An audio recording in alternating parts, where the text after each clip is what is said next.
मतलब जो हमको ये मिला F directly proportional m1 m2 upon r square, यहाँ से हम ये देख रहे हैं कि जो फोर्स होता है वो प्रोडक्ट ऑफ मासेस के डायरेक्टली प्रोपोर्शनल मतलब इनके ऊपर डिपेंड करता है, साथ ही साथ डिस्टेंस के इनवर्सली प्रोपोर्शनल। इसका मतलब क्या होगा समझिएगा, आइए इसको थोड़ा समझते हैं। ठीक है, हैवी ऑब्जेक्ट है, लाइटर ऑब्जेक्ट है। अगर लाइटर ऑब्जेक्ट हैवी ऑब्जेक्ट दोनों एक दूसरे से स्मॉलर डिस्टेंस पे सिचुएटेड है तो ये भाई साहब इनको खींचेंगे तरफ, उतना ही ये भी खींचेंगे तरफ, लेकिन चूंकि ये हैवी है तो ये कहीं ना कहीं खींच लेंगे और ये खींच जाएंगे।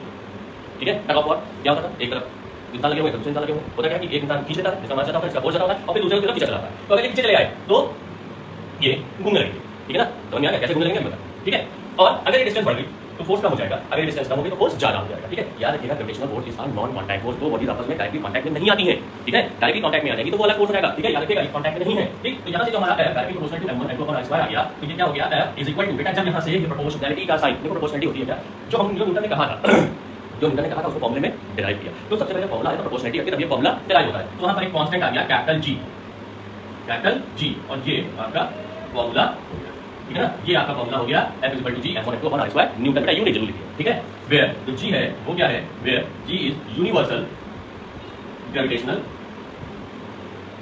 कांस्टेंट।